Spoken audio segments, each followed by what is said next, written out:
Harp was not the only Devonian with the SAS troop.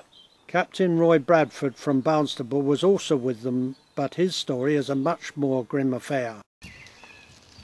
Right, now we're now in the village of Lucy-sur-Yonne, and we've come here because an officer that's a fellow Devonian was up here on a mission, driving us through the village in a jeep, which contained 3 or 4 other of the SAS soldiers, in particular one Chalky White.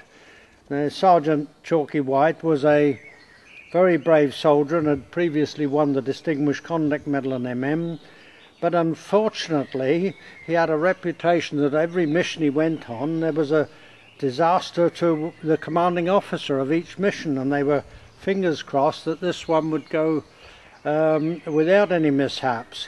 So the jeep came from the direction we're looking at now, in early morning it was, and as they came around the corner by the church there, they should come face to face with a German officer and a sergeant.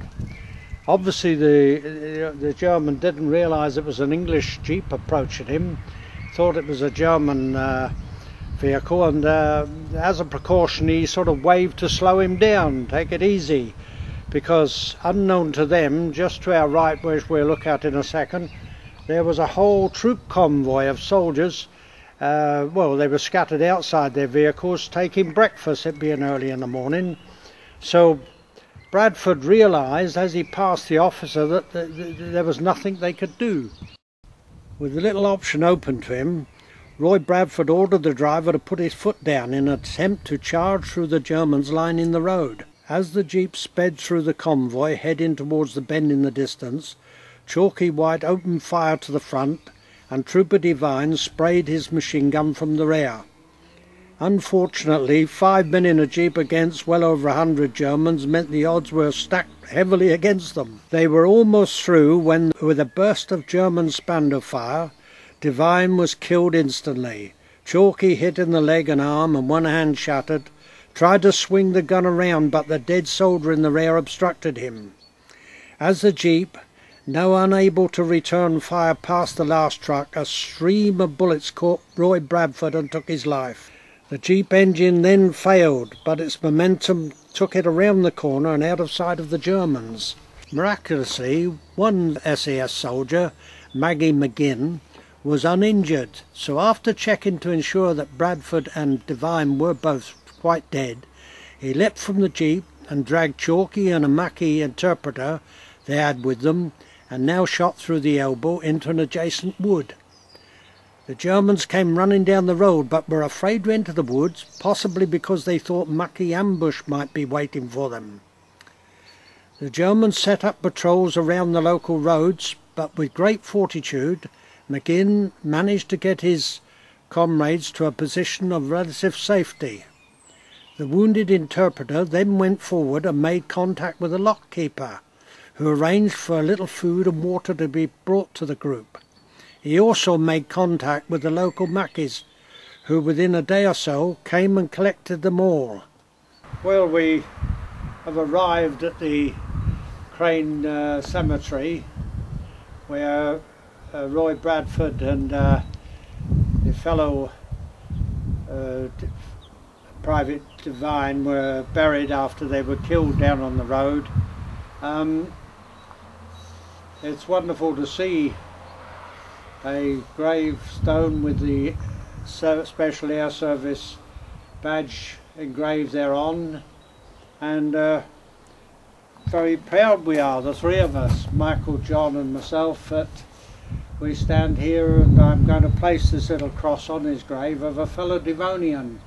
He wouldn't have known us, we didn't know him, and come from different parts of Devon, but at least we were fellow Devonians. So here we are, Roy, paying homage to you. Brave lad, only 28 years old, and a captain. He was quite a good soldier. The SAS group now come under the control of a Major Bill Fraser, and he sent them out on in small parties to operate separately. An ARP and another Lance Corporal Cave were sent down to the Route Nationale near Never to lay some mines, and they were very successful as they blew up a staff car containing 7 German officers, which included a German general. After they'd laid the mines and during this action they went missing. Whether they lost their way or not, I don't know, but they eventually made their way back and successfully found the main party again. The details of this action were a little sparse in Ian Wellstead's book, but established the correctness of this when I spoke later to some of the Maquis, ex-Maquis Bernard people.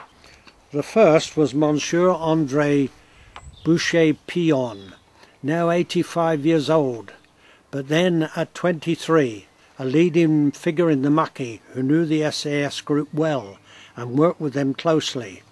Another was René Brossier, who as a very young man ran messages between the various Maquis groups. His uncle, Louis Aubin, was the leader of the Maquis Bernard. Monsieur Brossier now owns a small private museum dedicated to the Maquis and the SAS who fought with them. It was whilst looking through various documents in Monsieur Brossier's office that I found reference to ARP, or Dolly Dray as he was known to his comrades, and it was confirmed by both Monsieur Pillon and Monsieur Brossier that ARP and Cave had indeed assassinated General Dinehard on the main road to Nevers. Perhaps one of the most moving and yet serene places I found while tracing ARP's footsteps in Morvan was the little wooded cemetery in the Bois de Montsouche. It was here, well out of the sight of the Germans, that the Maquis brought their fallen comrades for burial. Here also lies the remains of 7 airmen who were killed when their plane crashed in an attempt to bring in supplies. Their bodies were recovered by the Maquis and buried here with full military honours, and here they remain. These graves are a little unusual in that for all service personnel who have died in action and are buried in foreign land, their graves are marked and maintained by the Commonwealth War Graves Commission. However, in the case of these brave men, perhaps it was the choice of their families that they remained here in their sombre but tranquil place. However, in September 2006, the Maquis Veterans Association organised a ceremony to formally install plaques in the cemetery marking the places where the ashes of these men are buried. Members of their families attended as guests of the Maquis Association, as did people I met on my pilgrimage. André Boucher-Pillon, Raymond Lagrine and René Brossier, in a most moving ceremony as the strains of the national anthem rose through the wood. The plaques were unveiled by either family members or appointed representatives.